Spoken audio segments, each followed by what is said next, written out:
Dej Radio Australia, great to be here with the wonderful Terry for, of course, the Genius Zone.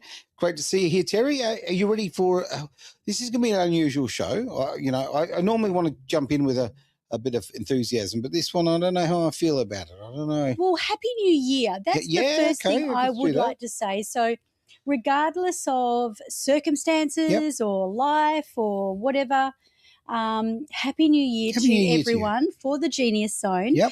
And, I would like to welcome myself back. You're officially welcomed by yourself. Nice work. I like that. Well, hey, that's some self-responsibility right there, okay? Yeah, don't rely on others. Way to go. Yeah, why not? I mean, if you can't rely on yourself, who can you rely on? Great point. And so I just thought we'd do something a little bit different. Mm-hmm. And, everybody talks about New Year's resolutions and what are they going to achieve for the new year ahead. Yep. And I don't know about you, Aaron, but I used to spend, a lot of my youth going, okay, this is going to be the year that I'm going to achieve this, or I'm going to have that car, or I'm going to get that house, or I'm going to have that relationship, or, it was all like that. And then when I became a coach, it was more, well, I've got this. Mm-hmm. I've got this in the bag now. I know what to do. And until, your bubble gets a bit burst. You know what to do until you don't. You know what to do until you don't. Exactly. So this is all about the fact that New Year's resolutions don't work. They don't work. They really don't. Well, I mean, maybe for about 0.1% of the population. For the rest of us, it's a big old F on that one. So, okay, have you got a better idea? Well, my idea kind of comes on the heels of a crisis, where I believe that crisis had demonstrated to me that, you know what, if we are going to achieve something, so I'm just going to go something really big and broad here. Okay. So let's imagine you want to be the president. Okay, you want to be the new president. I mean, there's a list of things I want in life. I'm not sure if that's one of them. No, okay. I mean, look, I think I'd do pretty well. Okay, but, I think you would too. Yeah, I'll give it a red hot go. Yeah, especially up against what we're, like the Prime Minister. I'm not going to say that. That was terrible. Oh, look, I think, honestly, we're going to go into jail. I think a sloth could do a better job than Anthony Albanese. So we won't. That's I wasn't really going to go down that path, but I totally hear you. And let's face it, I would not like to be him. No. He would be probably the last person on the planet that I would want to be. But let's just say someone had this, inspiration and this really strong desire that they did want to take over and they wanted to be the Prime Minister. Sure. I mean, that's a great kind of a goal, and so be it. If that's your goal, that's perfectly okay. Yeah. However, if you are going to create a goal and you can't build a castle on a sand dune. No, you can't. So, and you've really got to be in the situation where if you are going to be the Prime Minister or you are going to be the President, well, who do you need to become? Well, the best version of yourself, obviously. But what you've just said before too about the sand castle or sand dune is foundations are everything. Right? Yes. It's the basis. You could build the most incredible structure in the world, but if it's on a swamp and it starts sliding down into the river, it's not much good to anyone. It's a biblical principle, Aaron. Oh, there you go. It is actually some good info in that book. And you've got to be able to build what you want on solid ground. So I think for me personally, year in and year out, I mean, I remember, just to kind of address the elephant in the room here, so my husband passed away in November of last year, 2025, and the fact is that I said I made this kind of a wager with myself. I am not going to set myself up for more overwhelm, more disappointment, creating something that may be completely incongruent. Okay. And I think that's really what I want to talk about, congruence. So you've got to be congruent with the goal that you're building. So if you want to be the president, what does it take? What does it take to be the president? I mean, who do you become? I mean, you can't just turn up being a timid little pushover. No, well, you're going to need a lot of self-confidence to start with. Absolutely, yeah. And you know, I mean, apart from some sort of distinctions like, you know, George W. Bush, you'd think a high intellect would be a good start as well. I tease. But you would have to be very, very smart, and you really do. You have to have competence, and you have to stand by your convictions. I think that would be a big part of who you have to be, right? And those convictions, you know, we've got people like Erica Kirk who are getting a lot of flack at the moment because she's Charlie Kirk's widow, and you know they're doing a lot of, you know, who can tell the difference between AI, what's real and what's not real at the moment. So they've got to, you know, on the stage talking about Charlie Kirk's widow, who's in mourning, and she's kind of strutting across the stage doing like a Beyonce.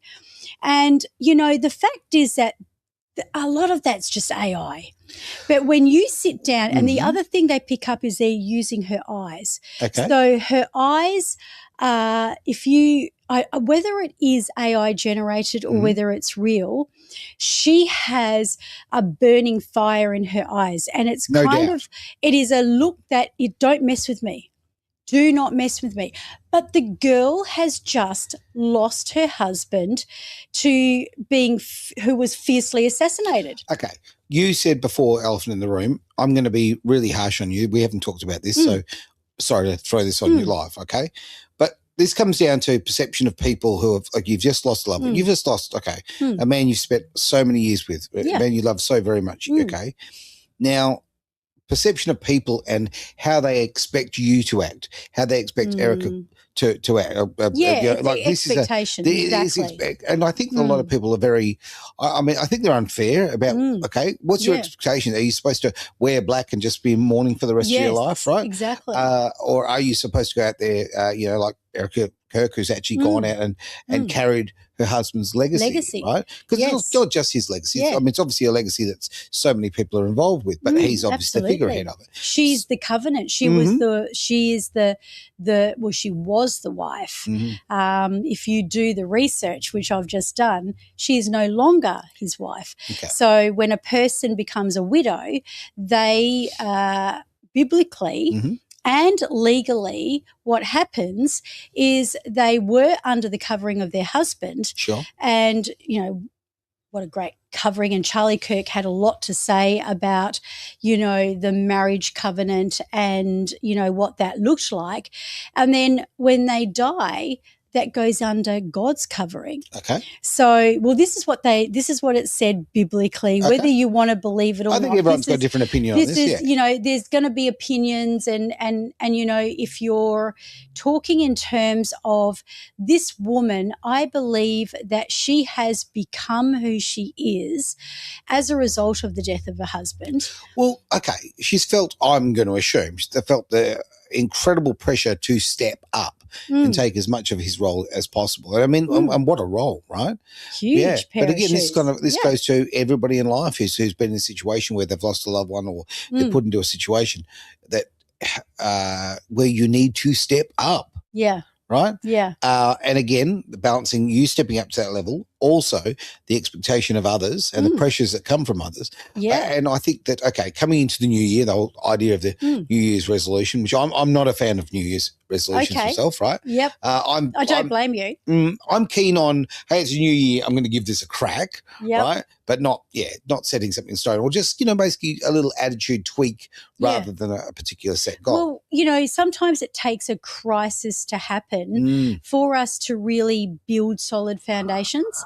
And some people will go down and kind of like rotate into that, I guess, that dark night of the soul and stay there. And others will go, okay, how can I turn this into how can I transmute pain into power? And this is where suddenly this big lightning bulb kind of struck when I realized that, oh, that's what it is. You know, you want all these goals, Terry. You want to be able to create this incredible business to help the world, but you've got to be that person. You know, you can't go into a monkey's cage and as a lion. You know, It's not you're gonna not going work. to fit in. No. You're not really going to fit in. But you've got to be that person before you can say, well, if I'm going to be a president, if I'm going to be a prime minister, Yep. if I'm going to achieve this, who do I need to become? What are going to be the kind of value systems and the follow-up of who I am going to be in order to make that happen? Now, I often throw out the term, and live by to a large extent, the old fake it till you make it, right? And I say that because not as far as being fake, but sometimes you have to elevate yourself to where you want to be. And by elevating yourself, you're basically pushing, a comment up that. Sorry, a comment just came up that I think someone's having a bit of a joke there. So I'll bring it up on the screen if I might, because yes, why not? Think it's Come on, someone pulling the mickey out of the world that we live in at the moment. Okay. Now, whatever we've just said, apparently it's racist, right? So there we go. Is it racist? Yeah, well, we said thank something you, Tommy racist? Stewart, for that. I don't think we did. I think he's pulling the mickey, or she's pulling the mickey. I have no idea. If Tommy, look, forgive me because I'm Burmese, and you know, I don't think I've got a racist bone in my body, but then maybe I do. Maybe I said something that was racist. No, I don't believe so. I just think someone's having a bit of fun. Good on you, Tommy, for having a bit of fun. Yeah. I think that's indicative of the world we live in at the moment. Absolutely, that people want to use 100%. Language. So, I mean, look, apparently, words words are our wand. Well, words are very much our wand. They're powerful. I mean, words are powerful. Oh, now I see the comment that comes up. Let's go with that one. Okay, let's go with that. All right, there we go. A monkey and a lion can be in the same cage. It's discrimination. Well, you know what? Okay, I get that. Yes. See, my answer to that, Tommy, would be, in that situation, it's not discrimination for the lion. It's lunch. Okay, it's lunch. It's lunch. Yes, yeah. It could be, yes. But I guess the point that I'm driving home on that is a little thing which I learnt in neuro-linguistic programming, which is congruence. Okay. So you've got to be congruent with who you are and what you are doing. So if you are wanting to, create a goal, you do need to ask yourself, well, who am I going to become in order to make that goal happen?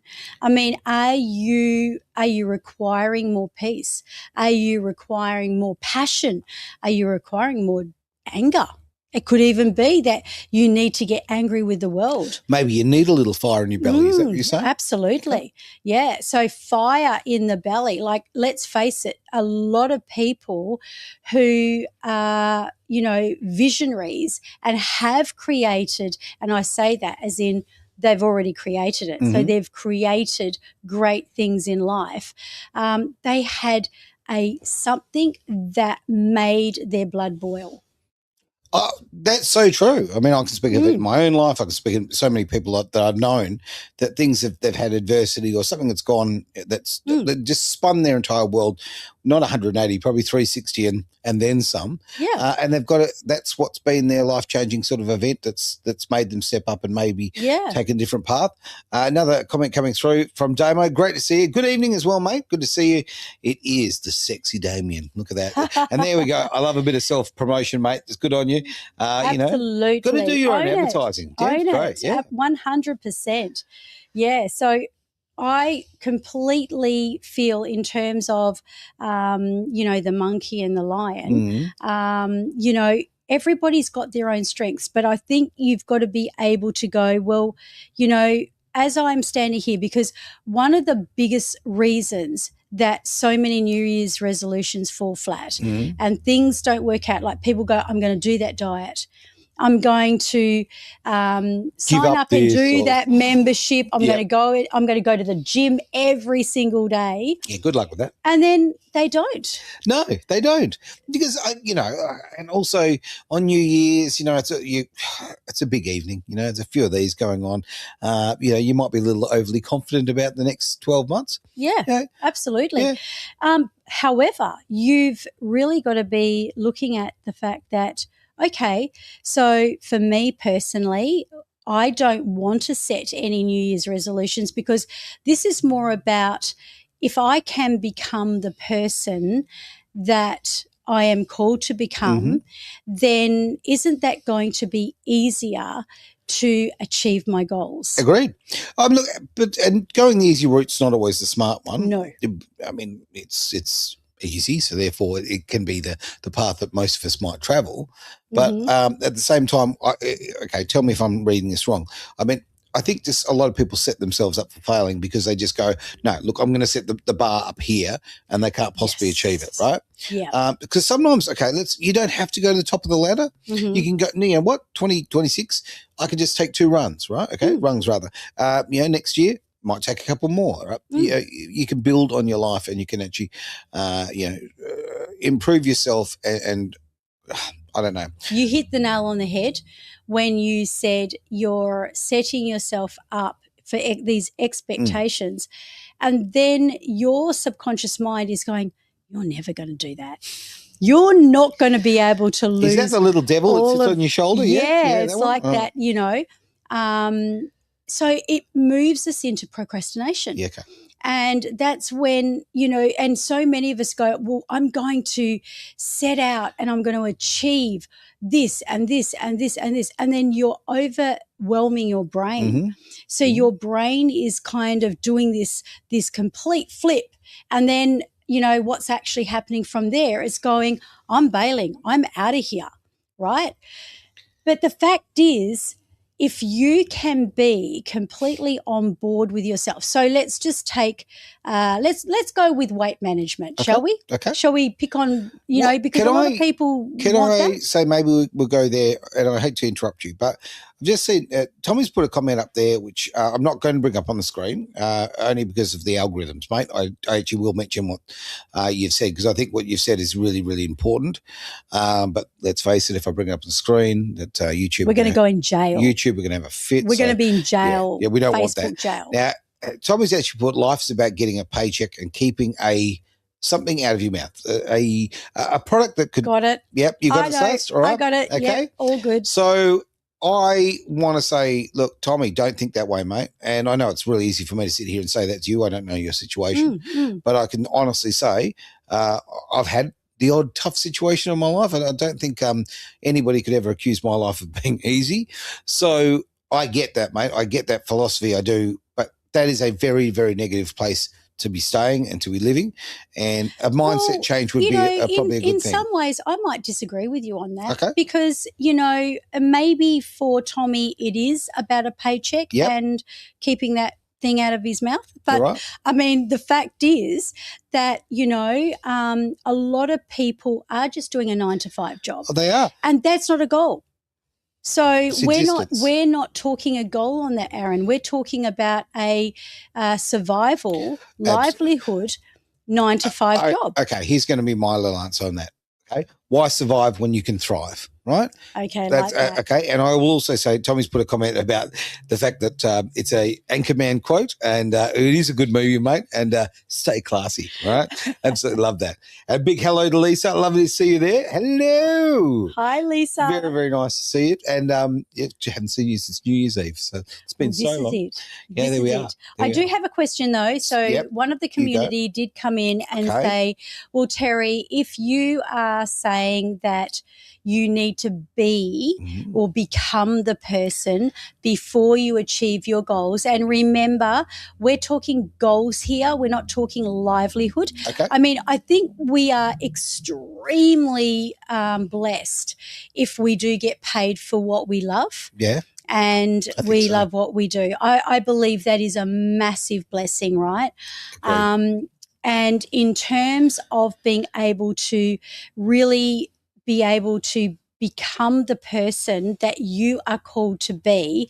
And in the identity, this is the question that came through from my community.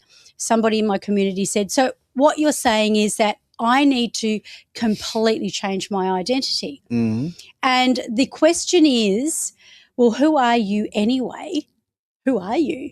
I mean, is that a question? It's a great song. So who are you? Identity is a really big word, and in someone like myself's actual situation, if I may say so, I have to change my identity because my identity has completely changed. Would you like me to explain? The reason I've just gone silent for a moment because I'm having a pause. I noticed that. Yeah. I'm the pause of thought because I don't want you to change who you are. And what worries me on that one is like I was also questioning my brain. I'm thinking, okay, how much of Terry's identity has she tied to being a wife?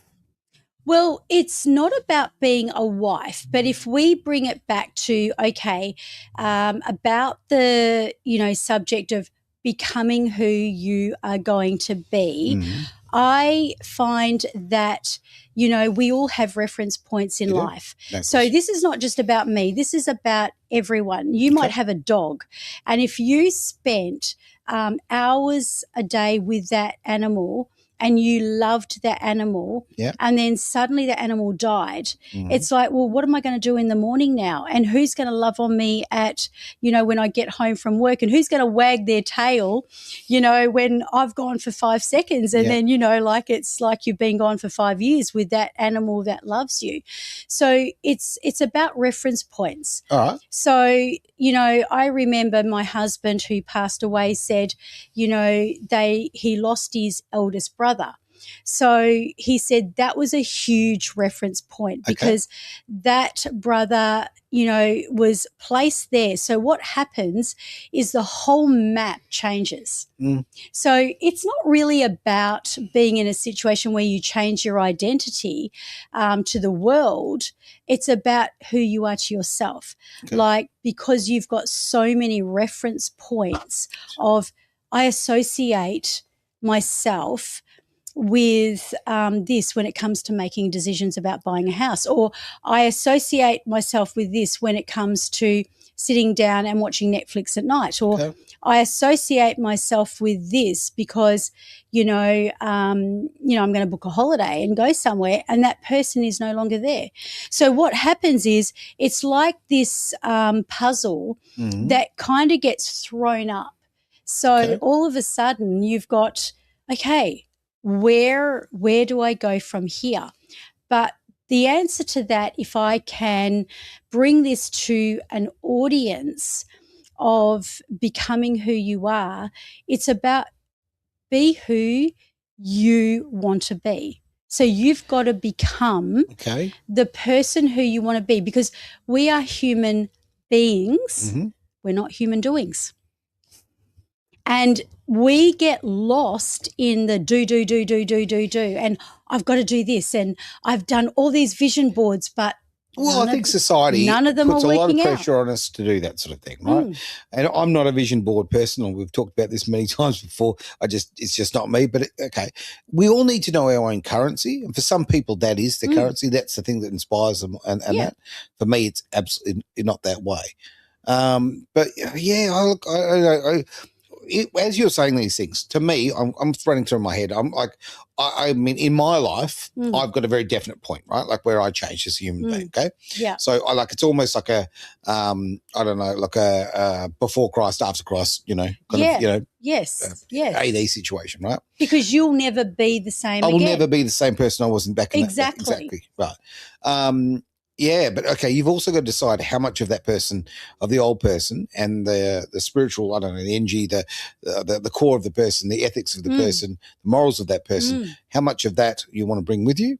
Yeah. And could it be anyways that, a lot of regret and resentment and feelings come with, well, who am I now? It's a good point. Do you know what I'm saying? I've got a lot of resentment. This is it. But if we can turn this around, so let's turn this around so we can turn it into, really becoming the person that you, I guess, I don't know whether need to be is the right word, Aaron, because what about need want to be? or want to be, but it's about becoming the person that you require to be if you want to attain these great things. So what's that going to take? And, I know for myself, it's really a case of when you meet with crisis and when you meet with, life challenges, that's when you can strip back all the rubbish. That's when you can delete and dissolve all the things that maybe once upon a time used to ruffle your feathers, but now it's like, meh. And you know what I mean? Can you basically say that again? Because I reckon you've hit a really good point here. Because you can either, when big things like that happen in your life, you could decide to sort of live in that, okay, and just be stuck in the mud of that. Or you can go, oh, wow, how much time have I wasted on this event, that event? Like a very wise thing. I mean, this is, been said a million times. It was said to me years ago that it was, again, something changed me is, like, why are you letting that person live rent-free in your head? Exactly. And it's so bloody true. In the moment you either do two things, okay, you can evict them or start charging them money for that space that they're renting. Yeah. It's quite liberating, isn't it? It is very, very liberating. So if we bring it back to our audience, and I ask you, and I'm going to ask you the question, so can I kind of pose this in a way so you're not put in the hot seat, and we'll do that another day. Okay. Okay, so if you were to consider what is, and we'll close on kind of this because I know that we've gone way over time. That's okay. If you were to have the one goal of your dreams that you want to attain this year, and I'm going, left field here instead of right, what would it be? What is your number one goal? And this is where, what is the reason you want that? Why do you want that? And, if you lost everything else outside of that goal, would that goal still be important? That's a very good question. Yeah, that's the one, that's the very thing. And this is where I'm driving at, because when you understand what is really important to you, not, oh, I think it's important, I would like to have that little Ferrari. I'd like I'm a Porsche man. We've covered this. Okay? I'd like to have the, windows down, wind in my hair, the sound of the engine. I just want the hair. Yeah. He just wants the hair. And do you know why you want the hair? Because I don't have it anymore. Exactly. That's right. That's exactly right. And this leads me into, you want what you perceive you haven't got. That's right, which is quite frankly links into Tommy's comment that I haven't popped up on the screen there, but that's maybe something that Tommy's he's got, and he's working, mate. And it's good to see you're working towards your goal, mate. I appreciate that very much. For those who are watching this later, look in the comment section, have a bit of a giggle, because it is important to have goals, mate. And if you want my thoughts, well, that's a whole other show. Yes, we do. Nobody, look, disclaimer, I am definitely not saying don't create goals. What I am saying is make sure that the person, check yourself, check in with yourself and make sure, am I the person who's going to be the president of Venezuela? I'm just joking. Am I the person who is going to be that level of the goal that I want to attain? And the chances are, I don't know about you, Aaron, but I know for me, I failed miserably. There is no way. I was not that person. And really?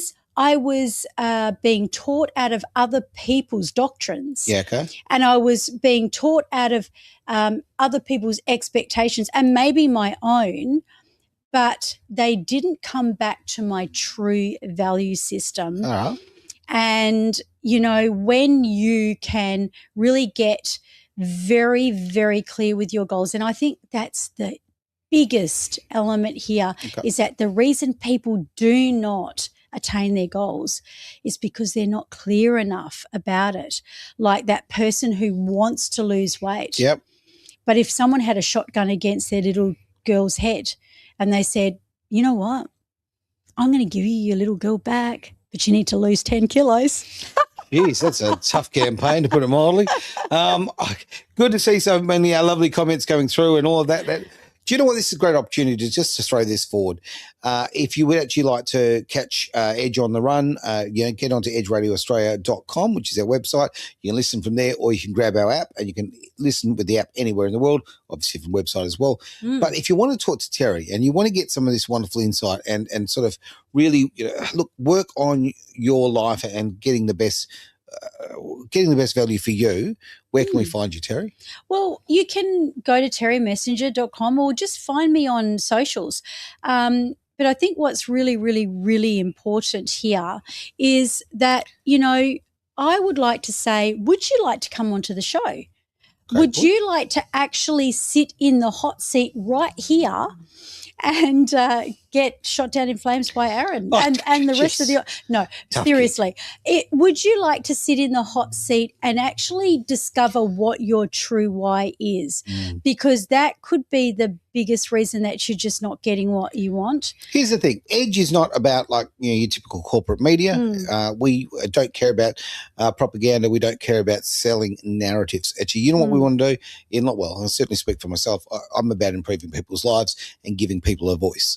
And I think this is a great opportunity. Terry's throwing that out. That's a wonderful initiative you've got there, Terry. And if you want to invite people up, look, there are more spots on the couch. Trust me. Would you like to jump on Why not? Would you like to jump on the hot seat? Would you like to really know what it is that you truly want? And then would you like to attain that goal as a result that you aligned it with your true values? Sounds good. Hey, Tommy's already said yes. So, Tommy, get on to us. Send us an email there at info@edgeradioaustralia.com and we'll get the thing going, mate. Simple as that. Thank you very much for being part of the show. We do have to get out of here, and I just want to thank Terry very much for coming in. And I realise, it's been a very full-on few weeks for you. Life has changed a lot for you. Yes. And sending big love your way because you're pretty awesome. All right. Thank you. Simple as that. All right. Thank you very much for being part of the Genius Zone here on Edge Radio Australia.